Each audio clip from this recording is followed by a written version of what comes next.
Olá a todos. Hoje, 5 de setembro de 2023, estamos em mais um fórum de discussões do ciclo gravídico puerperal e neonatal. E hoje nossos convidados, professor Dr. Marco Aurélio Galeta, doutora Vera Lúcia Carvalho Tess. O tema escolhido para abordagem é abordagem na saúde mental e gestação e no período pós-parto. Professor Marco é docente e doutor da disciplina de obstetrícia do Departamento de Obstetrícia e Ginecologia da FMUSP, aqui o HC de São Paulo, coordenador do setor de psicopatia e gravidez da Clínica Obstétrica do HC, orientador do programa de pós-graduação do Departamento de Obstetrícia e Ginecologia da Faculdade de Medicina da USP. E a doutora Vera Lúcia, médica psiquiatra, médica assistente do Instituto de Psiquiatria do HC, coordenadora do ambulatório de gestantes do grupo de interconsulta do IPQ do HC e mestre em medicina pela Faculdade de Medicina da USP. Agradeço ambos por aceitar o convite e trazer um tema tão importante para este fórum. A palavra é do senhor, professor. Ok, obrigado primeiro pelo convite, né? E eu logo quis estender o convite à minha colega Vera Tess, que a gente trabalha já juntos aí de ambulatório aqui na obstetrícia e lá na psiquiatria há mais de 10 anos, né, Vera? Então, é uma parceria bacana aí que eu espero que a gente possa passar um pouco da nossa experiência para vocês. Eu vou vou fazer a apresentação e vocês podem colocar aí no chat as perguntas, depois a gente pode responder e vamos ver se tem alguns minutos aí no final. Estou pensando em fazer uma apresentação aí uns 30, 40 minutos, depois a gente abre para perguntas, para que vai ser mais rico, né? Bom, vamos lá.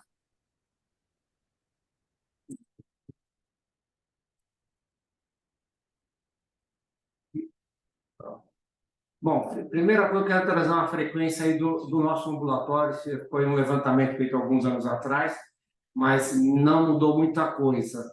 A grande parte do nosso ambulatório aqui no HC é de pacientes gestantes com depressão, depois transtorno afetivo bipolar, aí vem transtornos de pânico, ansioso, e aí vem as outras situações que acabam sendo realmente menores, né, em menor quantidade. Então, realmente, o que nós temos mais durante a gravidez é depressão, bipolaridade, os transtornos ansiosos que nós escolhemos falar com vocês, né? E quando a gente fala de fazer pré-natal dessas pacientes, a gente tem que lembrar um pouco os objetivos aí da Organização Mundial de Saúde para o pré-natal.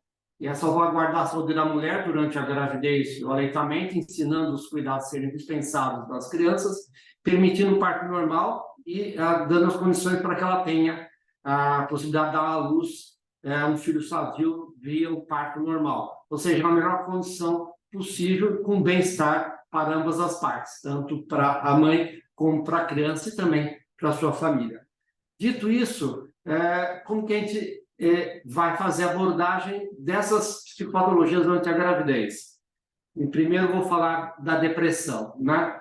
Primeira questão é uma questão meio geral, né?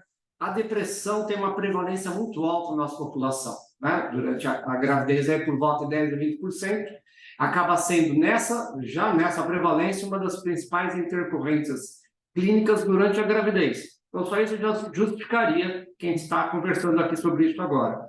Mas a gente sabe que em países em desenvolvimento, países subdesenvolvidos, a taxa aí de depressão na gravidez aumenta mais ainda, pode até dobrar. E sabemos também, até com pesquisa nossa, que durante a pandemia e depois da pandemia piorou mais esses dados, também que nós temos aí taxas aí, seus 35%, 40% aí de transtorno depressivo na gravidez. E o que é importante é que, como qualquer outra psicopatologia, tem um risco maior de recaída durante a gravidez nas mulheres que já têm essa história prévia. Então, se a gente não perceber que tem essa história, né, tem a chance de recair durante a gravidez.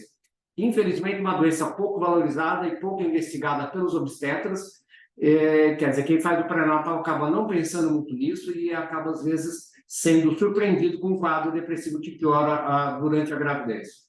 E realmente parece que os sintomas depressivos pioram durante o evoluir da gravidez, principalmente com o momento, a chegada do parto, né? E toda a ansiedade que essa mulher vai ter que enfrentar para o parto e cuidar dessa criança pode realmente piorar os sintomas, né?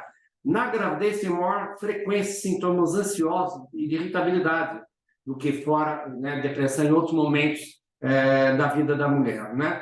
Temos também um risco adicional para a psicose corporal, é uma complicação da depressão, né? Pode ir para o lado da psicose depois da gravidez.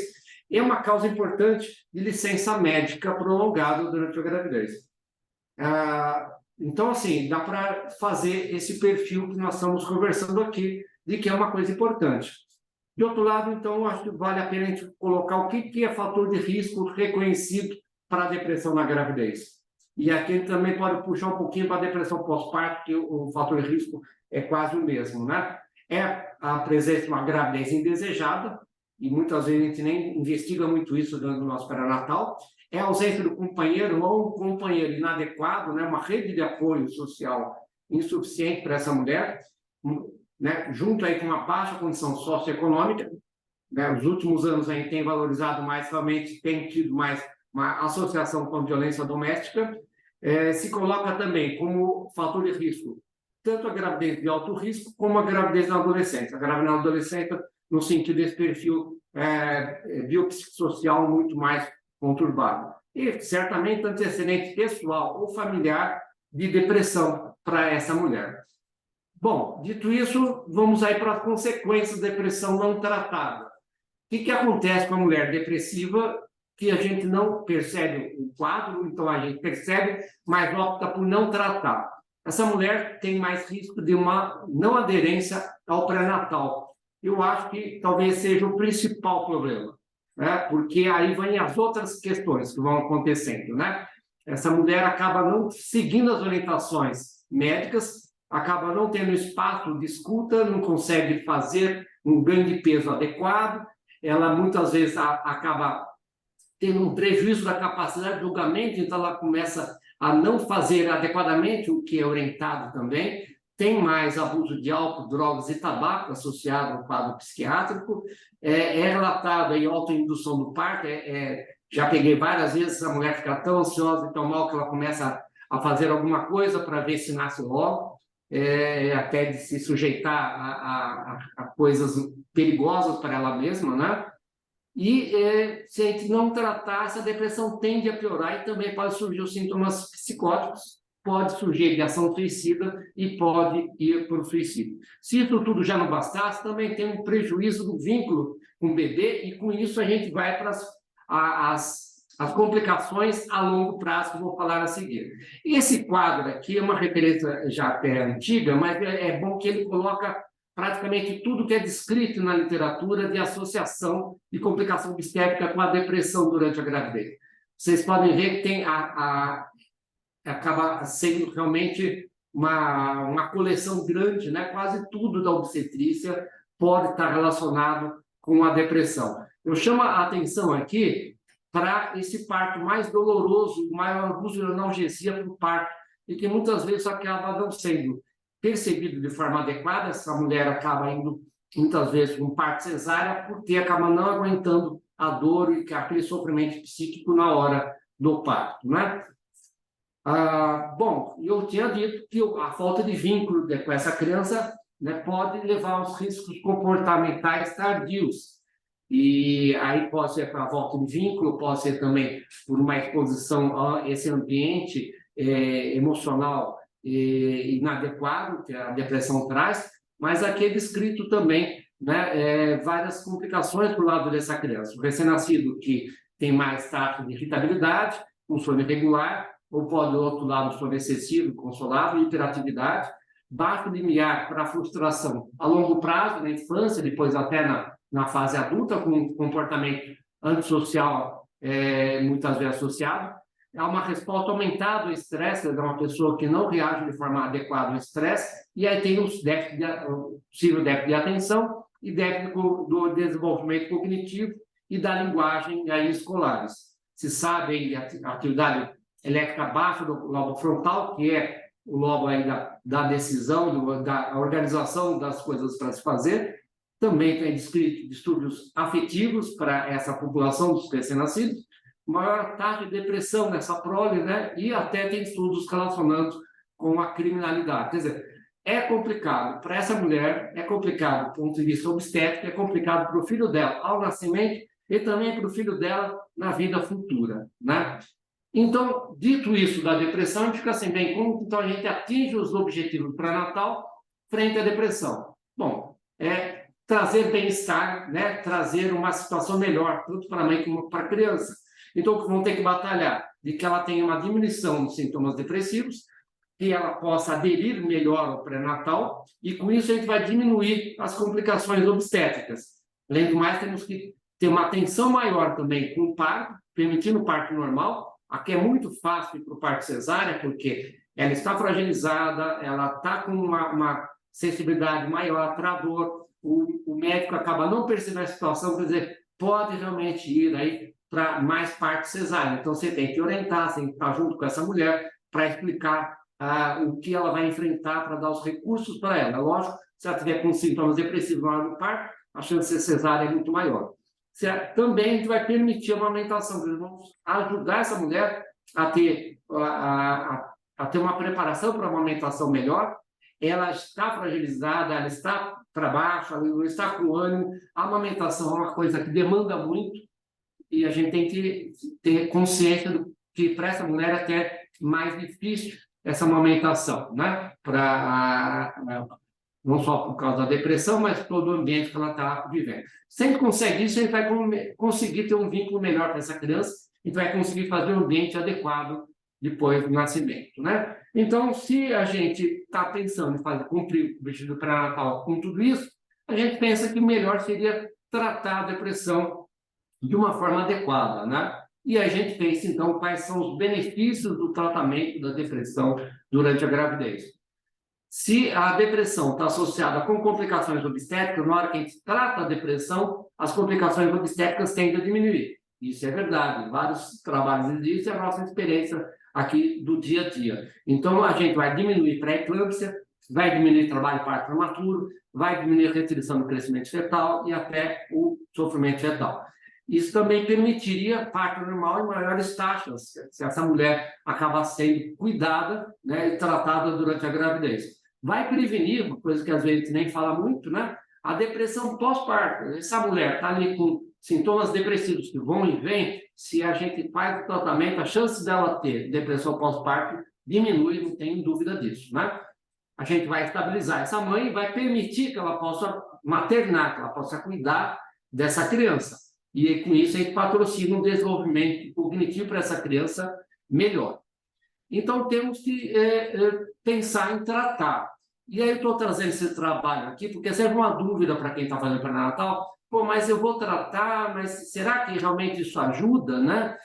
Porque tem a preocupação com a medicação que eu vou falar daqui a pouco. E esse trabalho aqui de 2016 traz quais são as associações da depressão não tratada com desfechos obstétricos. Então, a gente vê aqui que a depressão não tratada aumenta o risco de parto prematuro, 1,56. Aumenta o risco também quase 2 vezes do recém-nascido de baixo peso, abaixo de 2,5 kg. Aumenta o risco da criança ser pequena para a idade gestacional. Também tem uma tendência a aumentar as admissões para o UTI neonatal. E aqui é interessante que você tem aqui o cálculo de quanto que diminui de idade gestacional do parto. Então, só o fato de ter depressão na gravidez e não ser tratada, diminui, né? Tem uma tendência, na média, 0,15 semanas, né? Semanas em relação ao parto. E o peso do recém-nascido também é significativamente diminuído na hora do parto. Ou seja, a depressão é associada com desfechos obstétricos, né? E aí, então, vamos lá. Vamos falar de tratar. Então, será que a gente trata de forma adequada hoje nossos pacientes, né? Tem uns dados aqui, esse trabalho está trazendo, isso não é muito diferente dos dias atuais, né? Apenas 18, 20% das pacientes com sintomas depressivos no pré-natal recebem algum tipo de tratamento. Nisso, tratamento de qualquer tipo, hein, gente? tanto ao lado de medicações como psicoterapia. Então, temos aí 80% das pacientes com sintomas depressivos não recebem atendimento adequado durante a gravidez, né? E pior ainda que, na maior parte das vezes, o tratamento que se faz, quando é feito, acaba sendo inadequado, com subdoses. E aí é um conceito que é muito caro para mim e para a Vera, né, do duplo risco. Porque daí dá uma medicação em subdose, você não tira o risco da doença e você está com o risco da medicação. Quer dizer, uma dose menor, uma dose maior, não importa para a malformação da criança. Então, você está com uma dose menor, não está tratando adequadamente a mulher, ela tem o risco da doença e o risco da medicação, né? Em mais da metade dos casos, interrompe-se a medicação e a paciente piora o quadro. Isso é nosso dia a dia. Quer dizer, todos os dias meus de ambulatório, tem alguma mulher que chega e fala: ó, eu estava fazendo um tratamento e interrompi a medicação. Acabei de atender uma paciente que falava isso, né? Isso de todas as psicopatologias. Então, acaba piorando a situação. E é uma coisa que é muito comum. Então, a gente vai ter que pensar se precisa tratar ou não, né? E qual a medicação que seria melhor para ser feita durante a gravidez. De outro lado, também muitos sintomas são desprezados durante a gravidez. A mulher está chorando, fala: não, a grávida fica emocionada mesmo, né? Ou seja, não se investiga a fundo do que essa mulher está trazendo para a gente. Considerando isso, até uma conclusão desse trabalho aqui, que trata-se pouco, deveria se tratar mais, e eu sou dessa opinião também, né? E aí, se é para tratar, como que se deve tratar a depressão na gravidez, né? Certamente vai depender da gravidade do caso, a gente pode conversar depois sobre isso, né? De um lado, tem a questão da psicoterapia, que eu acho sempre adequado, né? Mas, de outro lado, tem a medicação. A gente precisa ver o quanto que vai de cada uma desses tratamentos. O tratamento medicamentoso sempre deve ser considerado, assim como a psicoterapia. E o que a gente deve considerar na hora que a gente vai medicar essa paciente? Os riscos e benefícios, né? Eu já digo aqui para vocês, de cara, que grande parte das vezes, quando tem sintomas depressivos, os benefícios suplantam os riscos, né? Isso é uma coisa que eu já quero deixar de cara, né? Certamente, tem os riscos teratogênicos de malformação, tem os riscos da exposição mais tardia do terceiro trimestre que a gente vai colocar. Mas já, se a gente tem um quadro bem definido, no geral, a balança pesa muito mais para a gente tratar. Eu trago aqui para vocês essa meta-análise do uso da sertralina. É aquilo que já estou falando para vocês, a segurança da medicação, né? Então, tem um monte de trabalho de literatura, né? A gente olha um, olha outro, a gente fica confuso. Por isso que é importante a meta-análise. A meta-análise põe todos juntos e fala: olha, considerando que fosse uma população só, né, fazendo os pesos adequados, o que a gente pode dizer? É seguro ou não é seguro? E há uma dúvida, sim, em relação a tantas medicações que são usadas para depressão, né? Tem trabalhos sim, trabalhos que não. Eu estou trazendo aqui da sertralina, que acaba sendo mais usada. E nós percebemos aqui que cada trabalho vai ter um risco diferente. Mas quando você coloca isso daqui, no todo, aqui, esses diamantezinhos no final, né? Que está em azulzinho, esse losango mostra para a gente o que é o definitivo. Então, aqui, de acordo com cada tipo de malformação, a gente percebe que às vezes fica um risco mais para cá, um risco mais para lá, mas todos esses losangos atingem a unidade 1. Quer dizer, estatisticamente, você não pode dizer que tem um risco aumentado. Se a gente coloca aqui a associação sertralina com malformações cardiovasculares, aí o risco é um pouco maior, mas mesmo assim, a gente está atingindo aqui a unidade. Então, a gente não pode dizer que tem esse risco associado, a gente vai dizer pelo contrário, que tem o risco da depressão que a gente está vendo, e tem um risco, talvez, né, hipotético, e que a meta-análise diz que não tem, que o risco, não risco, cruza a unidade, então a gente não pode dizer que tem um risco aumentado. Ou seja, por mais que a gente tenha dúvida que um trabalho ou outro diga que tem um risco, quando a gente vai para a meta-análise... Carol, com eles. Oi? Desculpa, Eu acho que professora, abriu, eu já fechei, desculpe. Ah, bom, ok. Achei que era uma pergunta. Bom, vamos lá. Existe uma outra situação, isso é dar uma formação no primeiro trimestre, né? Mas usar no final da gravidez tem algum risco? Tem algum risco, né? Existe a síndrome da má adaptação neonatal, também chamada síndrome neonatal comportamental, e que é uma coisa que não é tão comum assim, vai dar aí por volta de 10% da população, e que tem dois quadros, um que é de hipotonia e hipoatividade, e outro é de irritabilidade e tremores. E aí parece que um está mais associado com a descontinuidade do antidepressivo e outro talvez a toxicidade. O que importa dizer que é um quadro que ele é leve, né, e que ele é autolimitado. Ele vai até uns 3 dias, depois passa. Então, na minha experiência aqui do nosso ambulatório, teve um outro caso que a gente viu, talvez seja uma irritabilidade por causa das medicações e tal, mas isso é efêmero, isso aí passa. E não é para ninguém ficar assustado com isso. Isso não vai nem retardar a alta da criança no berçário. Então, existe um risco? Existe, mas não é uma coisa para a gente se preocupar também do ponto de vista essencial. É algo que nunca tive problema em relação a isso. Depois a gente pode até, a Vera pode falar um pouco também da experiência dela, né? Bom, ultimamente tem se falado muito que os antidepressivos, principalmente os inibidores seletivos da recaptação de serotonina, estariam associados com algumas doenças mentais, principalmente que se coloca em relação, né, ao espectro autista, né? E tem aqui, você vê, né, não dá nem meia dúzia de trabalhos que falam aqui que teria um risco aumentado, né? E aí com também a doença aí, né, o déficit de atenção e hiperatividade, né? Alguns colocam até no retardo mental. Vocês estão vendo que são muito poucos trabalhos, né? E isso ficou na dúvida aí alguns anos atrás. Eu vou trazer para vocês esse trabalho que faz alguns meses, né? Não tem nem um ano que saiu, que foi atrás realmente de um grande coorte de nascimentos, né, nos Estados Unidos.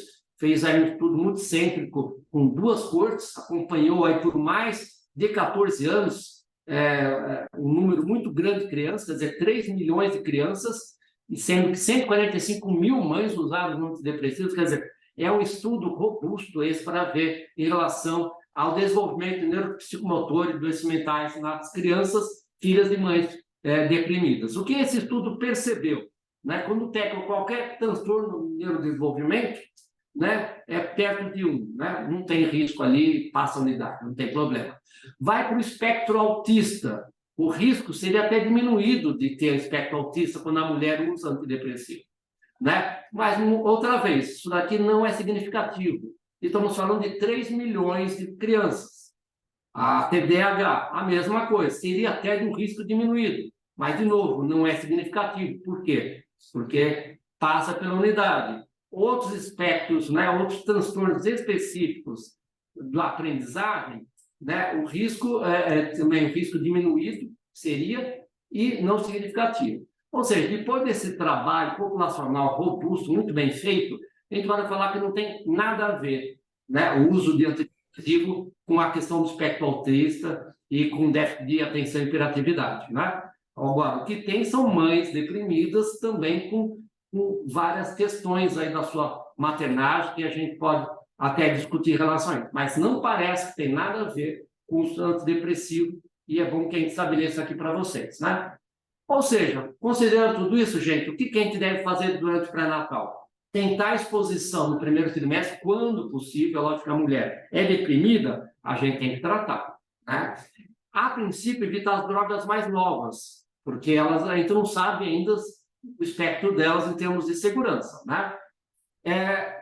Então, a gente vai dar preferência para os inibidores seletivos de recaptação da serotonina, dentre eles a sertralina seria o mais estudado, talvez o melhor. A gente teria que estar vendo aí de evitar os benzodiazepínicos, que esses têm um perfil de malformação. Então, a gente precisa ter cuidado com essa associação. E temos que ter muito cuidado com os quadros do geral, né? Quer dizer, essa mulher está ali durante a gravidez, uma gravidez indesejada, surgiu uma malformação fetal, separou do companheiro, veio algum diagnóstico inadequado, lógico que essa mulher vai ter, uma reação emotiva em relação a isso. Nem sempre é depressão, a gente precisa acompanhar. Então, acabou de ter diagnóstico de malformação e ela está chorando faz uma semana com isso, é para dar antidepressivo? Não, pera, vamos acompanhar essa mulher, né?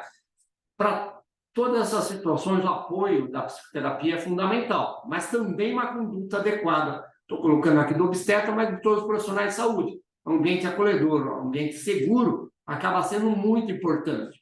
Tão importante quanto você medicar ou não, né? É bom que o obstetra, quem está fazendo pré-natal, tenha atenção a algumas complicações que podem surgir durante a gravidez.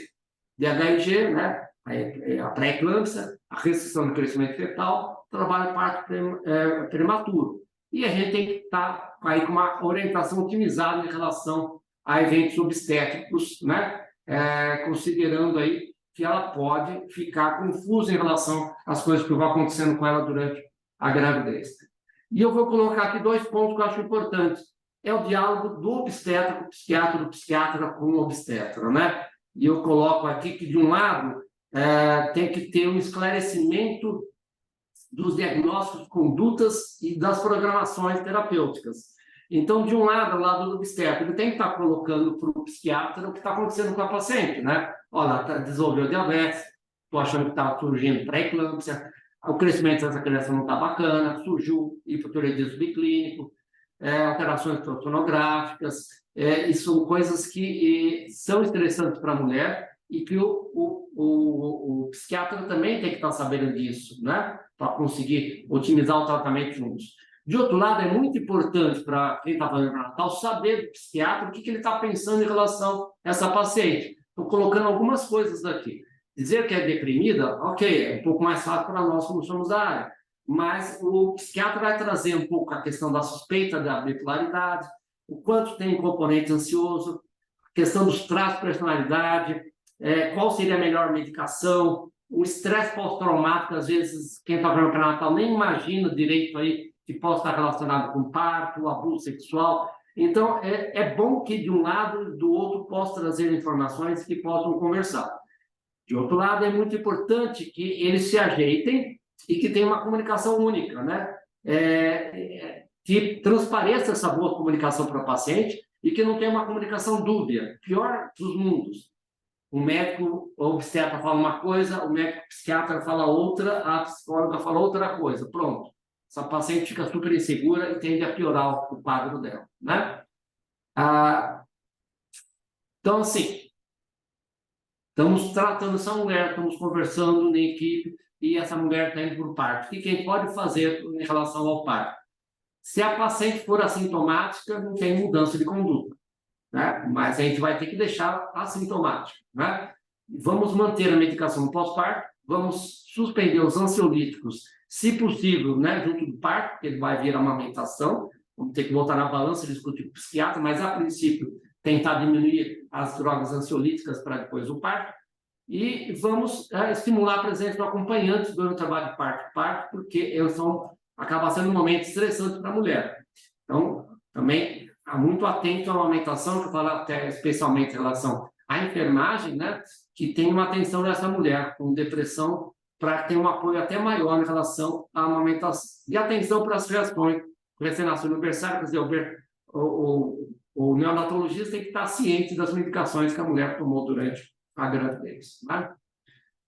Bom, de depressão, que é o maior, era mais que a metade da aula, era isso que eu tinha a dizer a vocês.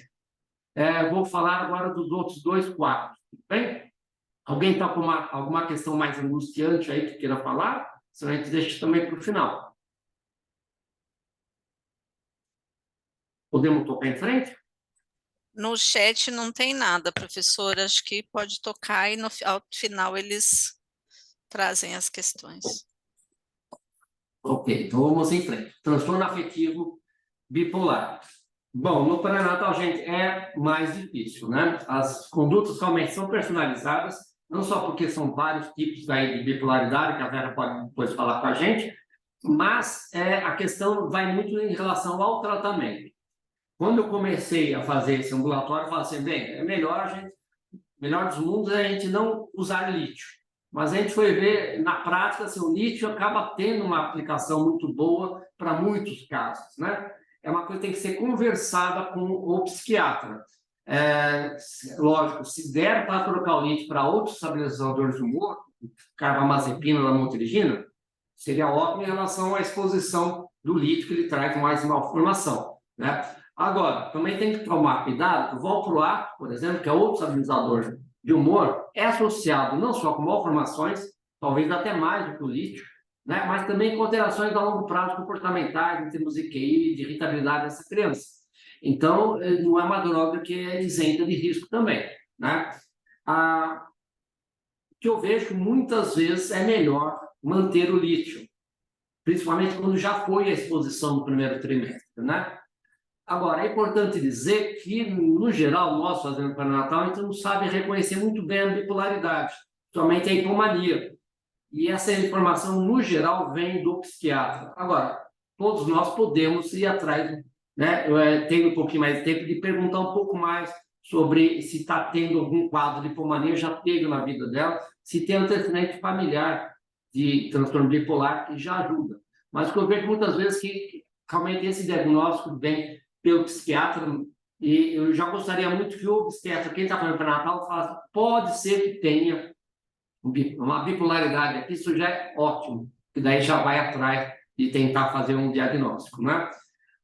O importante aqui é fazer o controle da litemia e da função tiroidiana, então vamos ter que fazer exames aí durante o pré-natal. E durante o pré-natal vamos conversar sobre a amamentação de forma conjunta, integrada, e esse é o grande problema da bipolaridade. Aqui tem que entrar o psiquiatra, tem que entrar o obstetra, tem que entrar o neonatologista e discutir como que a gente faz, né? Se der o lítio, vai ficar complicada a amamentação. Mas se tirar o lítio, vai ficar difícil o controle dessa paciente. Então, realmente, a opinião de todos eles, eu costumo dizer que cada caso vai ser diferente, e já tive, assim, todos os tipos de conduta em relação a essa coisa do tratamento versus da amamentação versus do parto.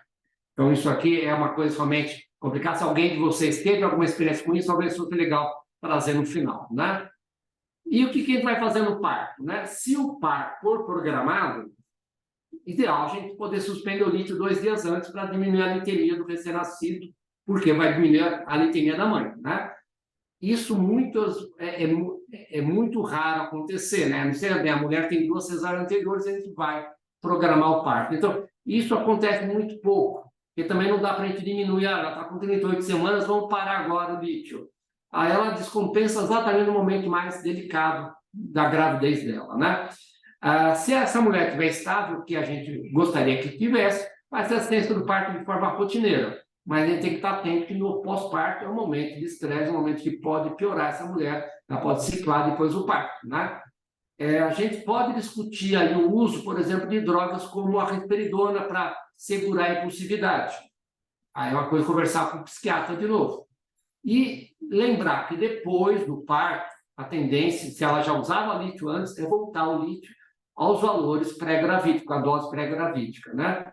Conversando, né, sobre a amamentação junto com o neonatologista.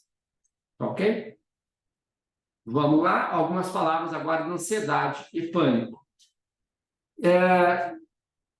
Aqui está uma questão que, no geral, o médico generalista, o obstetra, ele fala assim, é ansiedade, ele não consegue discriminar muito bem a diferença da ansiedade com a crise de pânico, com o transtorno de pânico. Então, eu estou trazendo esse slide aqui para lembrar a todos nós, né, que para dizer que está acontecendo uma crise de pânico, temos que ter pelo menos 4 desses seguintes sinais. Então, tem que ter 4 deles durante a crise de pânico. Você vê que são várias possibilidades, né?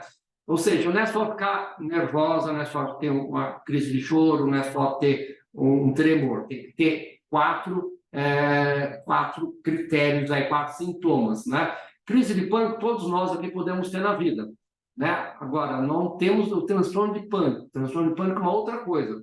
São crises inesperadas recorrentes, né? Que acontecem pelo menos em um mês, né? De preocupações quanto à possibilidade de ter outros ataques, quer dizer, aquela ansiedade antecipatória. e aí com mudanças significativas do comportamento. A pessoa começa a deixar para lá algumas coisas para fazer na vida porque está com medo de ter a próxima crise de pânico. Isso é transtorno de pânico. E eu estou batendo nessa tecla porque quando tem um transtorno de pânico, muda a nossa conduta com essa mulher durante o pré-natal. Essa mulher aí pode realmente ter uma piora desse quadro durante a gravidez, e isso é perigoso, inclusive, para crianças. Então, a gente tem que saber discriminar. Existe a ansiedade, existe o transtorno de pânico, né? O que a gente vai fazer no pré-natal? Primeira coisa, vamos conversar com o psiquiatra e tentar diferenciar os diversos tipos de ansiedade, né? E eu falo que eu mesmo, com a minha experiência, muitas vezes eu caio do cavalo. O psiquiatra vai nos ajudar nisso, né? No geral, a psicoterapia ajuda muito, especialmente a terapia cognitivo-comportamental, mas nem sempre a gente tem acesso a isso. Algo que eu acho muito importante é ter uma orientação específica para aquela mulher com agorafobia na sala de espera com os elevadores. Tem muita paciente que falta na minha consulta porque não conseguiu pegar elevador, né? O que chega na sala de espera e sai, não consegue esperar porque ela passa mal, começa a ter crise ali. Então, é uma coisa que eu já tenho acertado com o pessoal da enfermagem. Olha, paciente minha, né, se tiver aí, né, falando que está passando mal, já avisa direto para mim, passa na frente, porque não dá para a gente achar que uma paciente como outra qualquer, né? No geral, o que a gente vê no pré-natal, que essas pacientes que faltam por causa dos sintomas, elas levam bronca da gente. Então, já chega porque você faltou, né? Por que você foi embora? E em vez de primeiro escutar o que aconteceu. Já vi muito isso acontecer no HC, quer dizer, em outros locais deve acontecer também a mesma coisa, né? E temos que deixar bem claro que para tratar, quando se fala em tratar o transtorno de pânico, a gente tem que dizer que vai ter que ter mais cuidado, né? Principalmente vitalidade fetal, principalmente a programação por parto.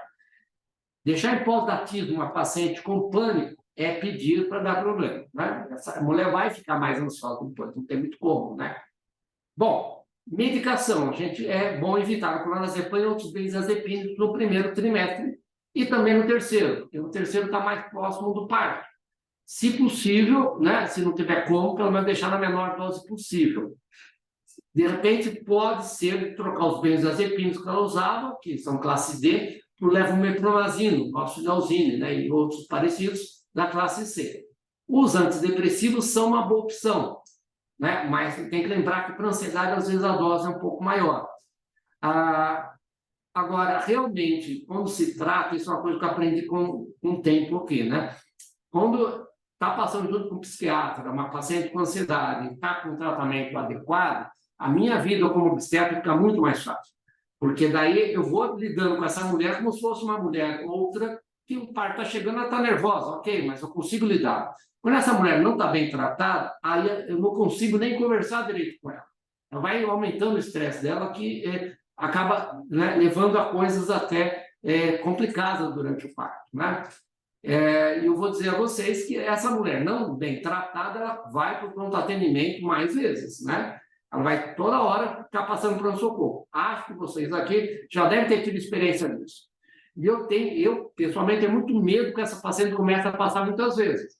Por quê? Porque a gente da área de saúde, a gente fica vendo a paciente, né? Nós somos seres humanos, né? A gente começa a falar um para o outro. E essa aqui, ela já veio semana passada. Pronto. Quando chega nisso, não vai ser mais valorizado as queixas que a gente deveria valorizar. Então, eu já vi muitas vezes passar desapercebido que ela está em trabalho parto prematuro. Essa é a fulana. Ela está vindo toda hora aqui. E, com isso, a gente não vai dar o cuidado adequado, né? Então, temos que entender que isso acontece, tentar dar a melhor abordagem possível. E se essa mulher está passando por socorro porque está tendo mais crise, ela tem que ser melhor medicada. Tem que conversar com o psiquiatra de novo, né? Se a paciente tem experiências negativas prévias, é lógico que a ansiedade dela vai aumentar, né? Isso, a gente tem que entender isso, tem que estar tratado da melhor forma com orientação e também com medicação. Outra questão que é delicada é que a piora pode ser muito rápida da ansiedade no final da gravidez. Eu e a Vera já tivemos muitos casos assim. Está indo bem, mas de repente a coisa descamba quando vai chegando perto do parto, né? Então, essa é uma outra questão que com a Vera eu não tenho, mas com outros psiquiatras eu falo, olha, ela está ansiosa, tende a piorar. Você não quer melhorar o tratamento dessa mulher? Porque né? Se ela piorar, não vou ter muito tempo para medicar lá na frente. Então, é lógico que não estou falando de dar mais medicação do que precisa, mas aqueles casos que o psiquiatra está meio na dúvida, o obstetra falou, olha, eu gostaria que ela ficasse mais, com menos sintomas, é uma coisa que é importante, né? Doutor Eu já falei. Galeta, Oi? tem uma expressão, uma pergunta aqui no chat que não entenderam muito bem a diferença entre crise de ansiedade e crise de pânico. A crise de ansiedade eu não falei, né? Falei da crise de pânico. A crise de ansiedade é o que não se enquadra na crise de pânico. E, Vera, você quer falar já sobre isso? Aí eu dou uma paradinha aqui. Melhor você. Então, crise de pânico é uma crise de ansiedade. Então, dentro do guarda-chuva da ansiedade, a crise de pânico está dentro do guarda-chuva. Então, o que diferencia uma crise? A crise de pânico seria uma crise de ansiedade no máximo da sua intensidade e gravidade. Para você chamar uma crise de ansiedade de crise de pânico, tem que ter necessariamente vários sintomas, como a Galeta colocou, mas especialmente a sensação de sensação de morte iminente, de loucura, de perda de controle. Então, eu estou enlouquecendo, ou estou infartando, estou no AVC, tem que ter essa sensação de falta de controle absoluto, alguma coisa muito ruim está acontecendo. Então, basicamente, a ansiedade é uma crise menos intensa, e a grande diferença é, quando tem, como o Galeta falou, qualquer pessoa pode ter crise de pânico na vida. Por exemplo, você tem um assalto, muito provavelmente você vai ter pode ter uma crise de pânico, uma situação de estresse, ou até espontâneas, remédio, uma série de coisas, não quer dizer que você vai desenvolver o transtorno do pânico. O transtorno do pânico precisa ter algumas crises repetitivas, com alguma frequência, espontâneas, para você caracterizar, né? E aí o tratamento é diferente, quer dizer, quando você trata uma ansiedade sem crise de pânico e uma ansiedade com crise de pânico, aí é mais coisa bem psiquiátrica, assim, da dosagem da medicação, do tempo de medicação, enfim. Deu para entender a diferença?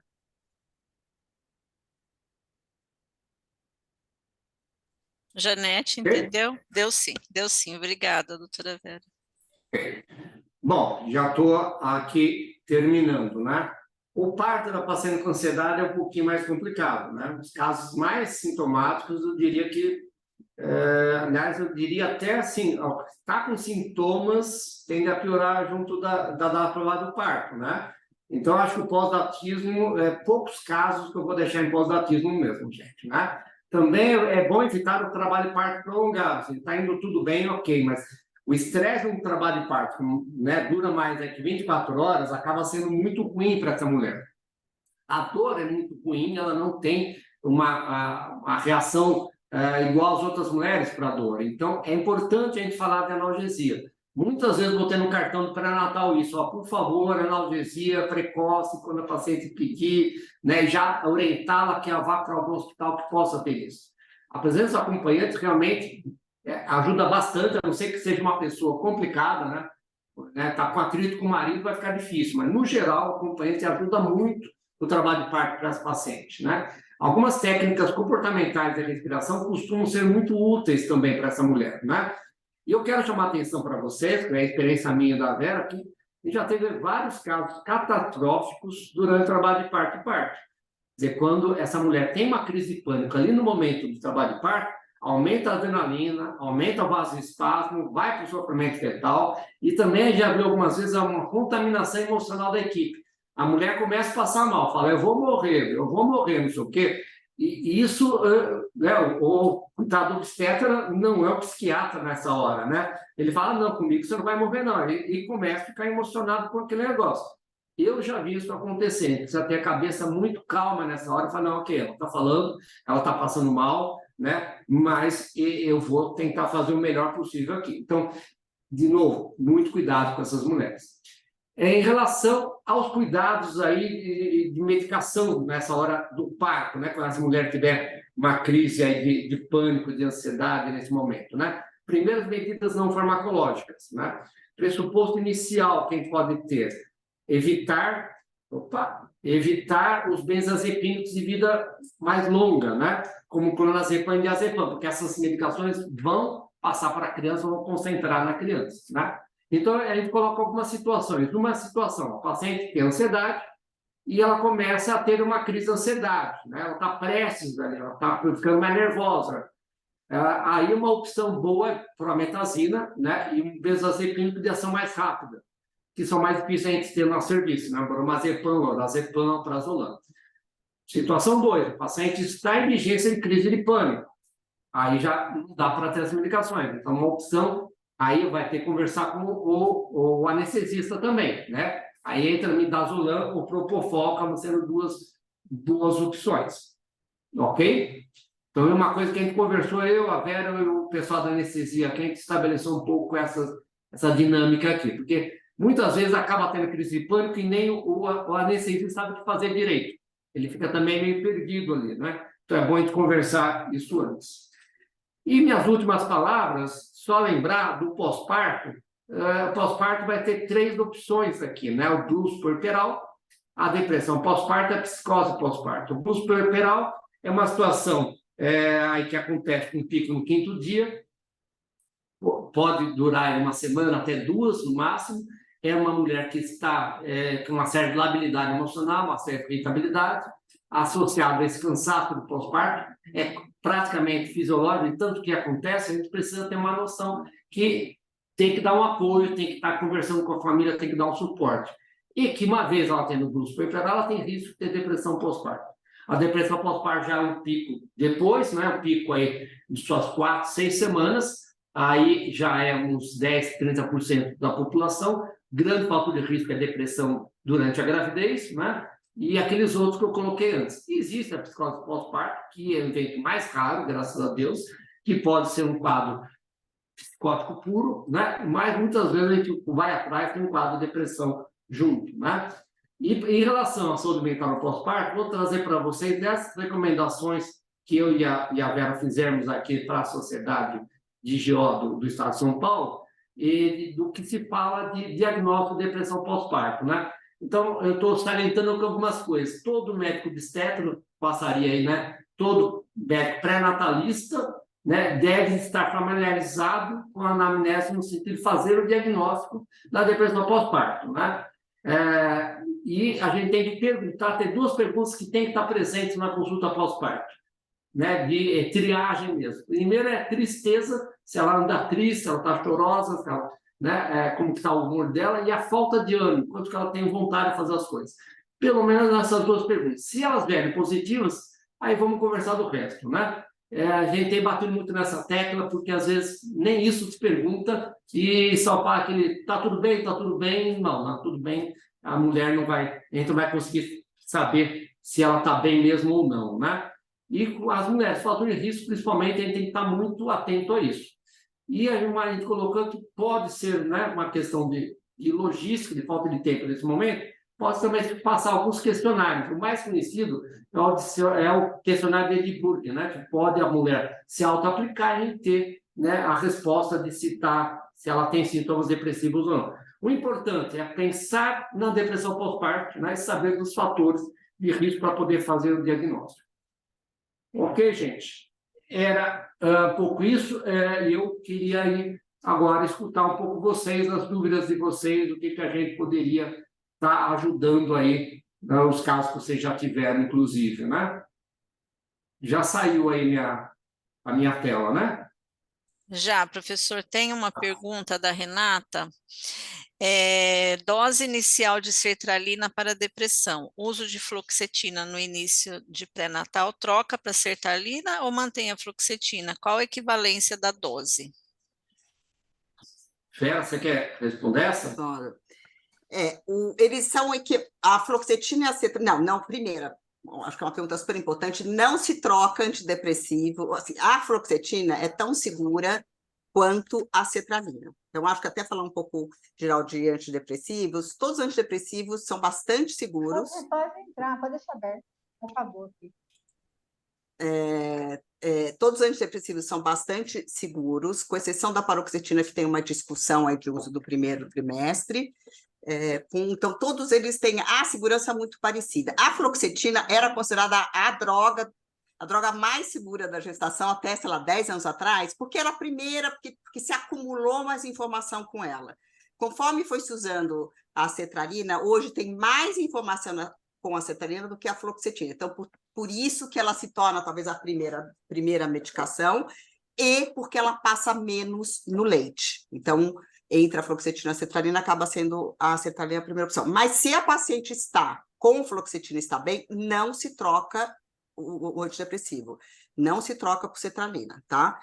Primeiro. Segunda pergunta, a dose mínima eficaz da sertralina é de 50 miligramas, e a dose mínima eficaz da fluoxetina é 20 miligramas. 20 miligramas da fluoxetina é mais ou menos igual a 100 da sertralina, assim, entre 50 e 100, vai? Mas essas são as doses iniciais. E a terceira pergunta foi? Era tirar a dose e... Não, a pergunta era, né, a dose inicial da sertralina para depressão, a segunda, uso de fluoxetina, se troca para sertralina ou mantém a fluoxetina, e aí, qual a equivalência da dose? A senhora já respondeu. Então é isso, mais ou menos. Obrigada. Agora, oi, o senhor vai falar, professor? Bom, pode falar. Não, pode falar, eu ia falar para outra pergunta já. Pode falar. Agora, Eni Canetti, tem algum estudo sobre depressão pós-parto e infanticídio? Então, infanticídio... Posso falar, Galeta? Desculpe. Pode. Você ia falar. Então, assim, infanticídio não está associado geralmente à depressão pós-parto. Infanticídio está quase que unicamente associado, e felizmente é bastante raro, à psicose puerperal. O que é psicose puerperal? É após o parto um quadro psicótico, que pode ser uma depressão, até pode ser uma depressão pós-parto, mas tem que ser uma depressão pós-parto psicótica. Tá? E o que a gente chama de psicótica? A pessoa está fora da realidade, não tem crítica do que ela está vivenciando, do que ela está vendo, então que está com delírios, está acreditando em coisas que não existem, ou com alucinações auditivas ou visuais, enfim. Então, tem relatos de por volta de 4% de infanticídio associados à psicose puerperal, que pode ser, de novo, uma depressão pós-parto, uma depressão pós-parto psicótica, pode ser uma mania, um quadro bipolar psicótico, pode ser um quadro confusional psicótico, enfim. Porque a psicose puerperal tem várias formas de se manifestar, né? Como o Galeta falou, felizmente é super raro. Tá? O que talvez seja interessante dar ênfase, assim, na população geral, a psicose puerperal volta de 0,1% a 0,2%, que é pouco, você está falando de 1 a 2 casos em 1.000 partos. Mas, nas pacientes que são bipolares, tem um risco 100 vezes maior. Então, as bipolares têm um risco de desenvolver uma psicose pós-parto de 10 a 20% das gestantes bipolares podem desenvolver uma psicose pós-parto, uma psicose puerperal. Então, o que a gente tem que tomar quando a paciente é bipolar, tem que super cuidar no pós-parto. Quer dizer, essa paciente está super bem tratada na gestação, mas ficar de olho nela no mínimo nos primeiros 6 meses. E aí eu acho que a importância de a gente conseguir fazer o diagnóstico, a presunção diagnóstica de bipolaridade na gravidez, né, Vera? Porque daí muda. A nossa preocupação do pós-parto vai ser muito diferente. Então, quando passa para o psiquiatra, eu estou achando que tem algumas coisas diferentes com essa mulher. Passar para o psiquiatra, ele fala, eu estou achando que é bipolar, muda muito. Totalmente. Aqui tem uma pergunta, teria tratamento para abuso corporal? A resposta é não, é apoio, não é uma patologia, tá bom? É um sinal de alerta de que está difícil para essa mulher e precisa dar mais apoio para ela. Eu acho que é importante a gente perceber que tem o blues para, primeiro, acho duas coisas. Uma coisa para falar para essa mulher, eu estou entendendo o que está acontecendo com você. Você não é maluca. Isso é muito comum de ter. E, de outro lado, conseguir que ela tenha uma rede de apoio. É muito comum nesse momento que o marido está ali, não, você toca aí que eu vou tocar a minha vida, eu tenho um trabalho. Nessa hora, olha, desculpa, mas vamos atrás de gente que possa ajudar, porque ela está sobrecarregada. Se a gente deixar ela nessa situação, pode até vir uma depressão, sim. Então, é pegar os recursos que tem. É ser acolhedor, em uma palavra só, né? Concorda, Vera? Total, assim, acho que é orientar, que é super comum. Eu acho até você vê os capítulos, está dentro dos transtornos puerperais. Não é um transtorno, né? Quando você fala 85, até 85% das mulheres têm, e que está associado a essa despenca todos os hormônios, gestação, sobe os da amamentação, não dorme, aquela criança pequena, todos os medos. Então, é super comum, né? E eu acho que a grande questão é acolher e orientar a paciente e a família, porque muitos dos familiares começam a ficar estressados e ficam com medo, e eu já ouvi assim também, eventualmente, até de achar que está achar e começar a tratar um quadro de depressão na primeira semana, isso não existe, tá? Então, a maioria absoluta remite, especialmente aquelas bem cuidadas, né? Você fala, olha, é isso, é normal, precisa estar muito cansado, precisa ter esses cuidados básicos e envolver a família. Tem mais uma pergunta? Eu só queria dizer que o tempo todo na fala do professor Marco e na sua, a gente vem, eu venho a percepção, né, de normalização do sofrimento, do choro, mas vocês trazem o quanto é importante a singularidade, né? Na própria questão de reconhecer a síndrome neonatal comportamental, o quanto isso para o profissional é tênue, né, professores? A questão do acolhimento nas portas, e aí pensando na diversidade das portas de entrada que a gente tem no estado, essa coisa de, o professor trouxe, inclusive, de fazer diagnóstico de um trabalho de parto prematuro, e na realidade, o profissional, quando ele precisa não só de capacitação, né, mas tem essa singularidade, né, de cada mulher, cada indivíduo que está na gestante, tem essa questão, né? E isso pode ser prévio à gestação ou não, né, professores? Isso pode ter sido desenvolvido a partir da gravidez em si. Então, o que vocês estão trazendo é, nossa, de extrema importância, e que essa aula possa chegar aí aos 4 cantos do mundo para trazer capilarizar essas informações. Muito obrigada.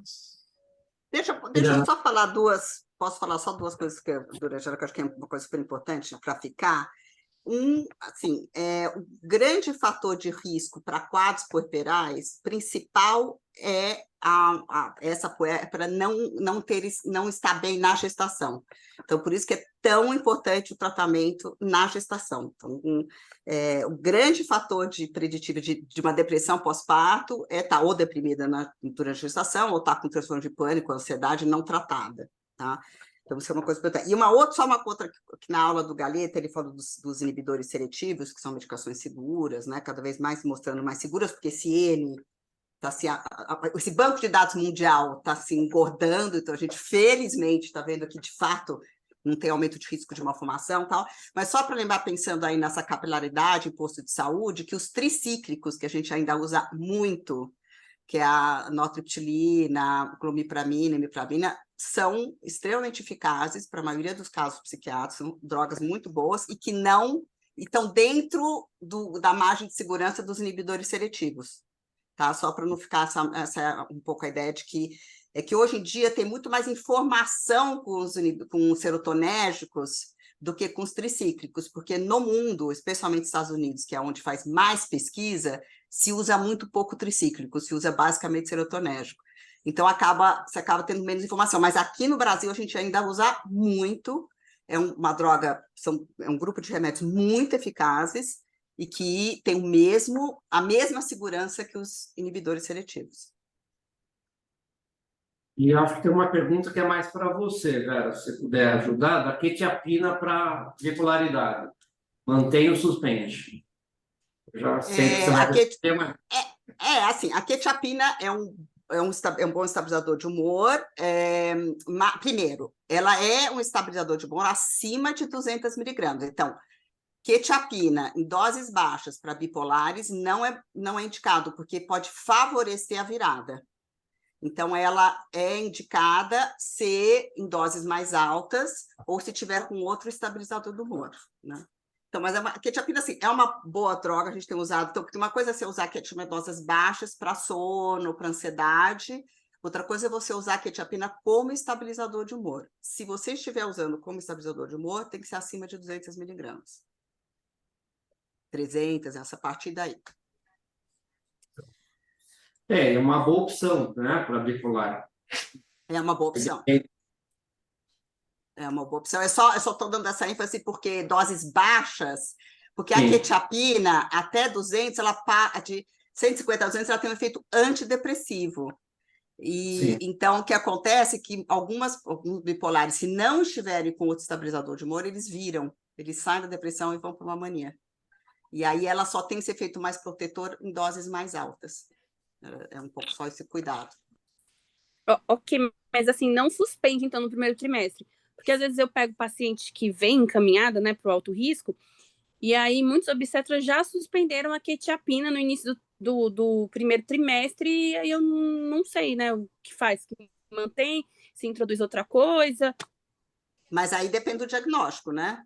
Se você falar, as suas pacientes bipolares estavam com quetiapina e foi retiradas, é isso? Foi. Estava com transtorno de estresse pós-traumático, né, por perda de um familiar, e aí estava em uso de sertralina, e diagnóstico de transtorno afetivo bipolar e suspenso a quetiapina. Não, está totalmente errado, porque assim, se a mesma paciente tem um estresse pós-traumático e um TAB... Isso. Então, aí, porque isso é uma coisa, um paciente bipolar, qualquer época da vida, tá? Mas discutir na gestação, ela não pode ficar só com antidepressivo.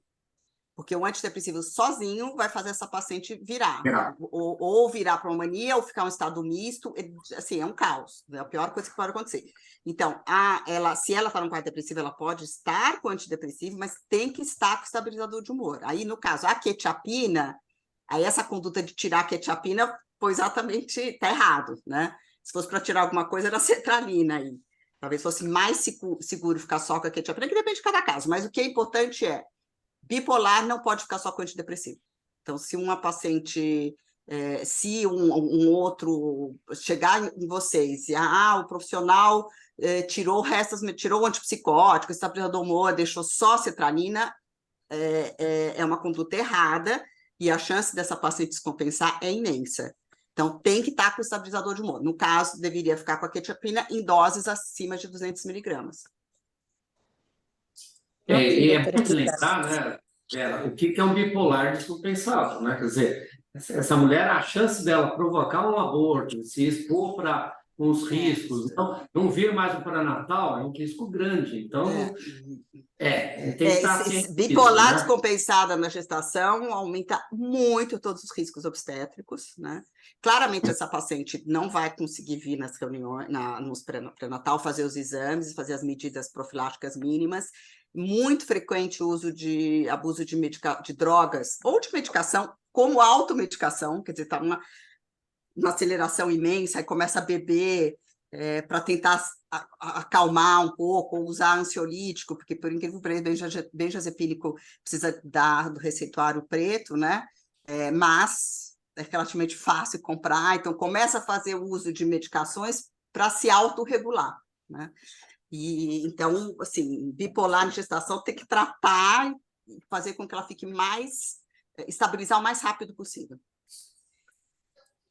E se a gente pensar também, o lítio dá mais uma formação do que a quetiapina, né? Ajudando a responder ali. Mas mesmo o lítio, se a gente colocar na balança, né? O risco de uma paciente que é bipolar, já tem um diagnóstico, de ter uma recaída, e o risco para ela e para as pessoas de volta, e o risco de malformação, é mais leve do que muito mais pesada a recaída dela. Não, eu acho que hoje o lítio é o que você falou na tua aula, né? Que sim, até muito pouco tempo, o lítio não pode lítio na gestação. Hoje, a conduta geral para pacientes, principalmente bipolares, é lítio como uma das primeiras opções, é lítio e lamotrigina, tá? Que são os dois estabilizadores de humor com mais benefício versus eficácia, segurança versus eficácia, tá?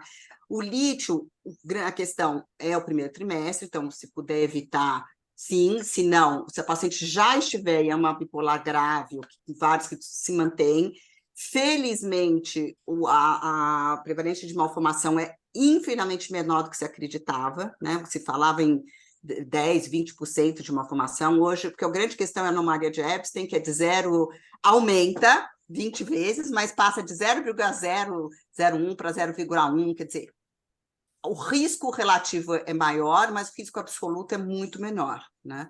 Então, é bem isso, riscos e benefícios, porque uma bipolar que descompensa na gestação, isso significa que ela vai ter que usar multirremédios para ela compensar, vai ter que usar várias medicações em doses altas. Então, tudo isso que você põe na balança. Então, o lítio hoje, para bipolar, é considerado, está dentro das primeiras escolhas para a gestante. Com E todos os aquela cuidados, coisa- fazendo ultrassom, tudo direitinho, né? Aí a chance de você ter recaído no bipolar sem medicação, Vera, qual que é?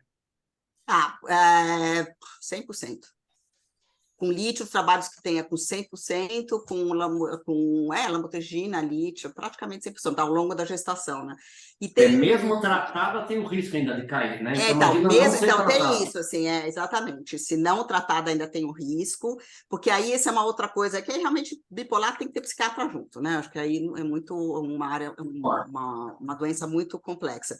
Mas o que é, com a alteração da gestação, aumento da volemia, aí você sabe muito bem, né, o clearance renal, o que acontece é que a gente precisa aumentar a dosagem do lítio ao longo da gestação, senão ele vai perdendo eficácia, né?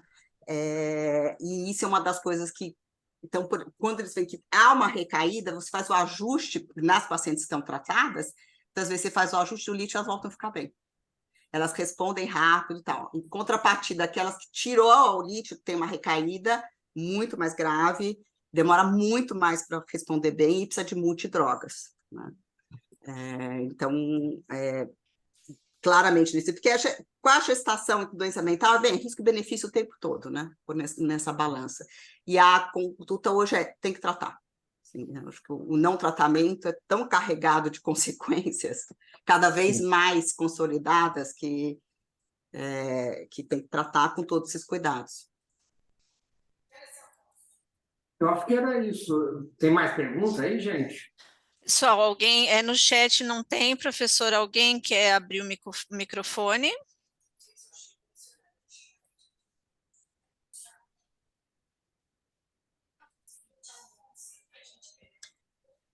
Última vez perguntando, se não, vou passar as considerações finais para os professores.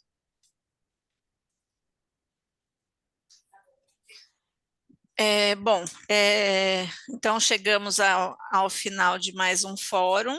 Gostaria de agradecer imensamente essa dobradinha, foi excelente, professor Marco Galeta, professora Vera Teso, prazer conhecê-los, que a gente possa ampliar essa discussão, porque eu acho que esse assunto é tão importante e fico pensando, né, quando vocês trazem essa questão do cuidado multiprofissional, né, o olhar do obstetra e ginecologista junto com o psiquiatra, e quando isso não é possível de acontecer, o quanto a gente precisa difundir essas informações.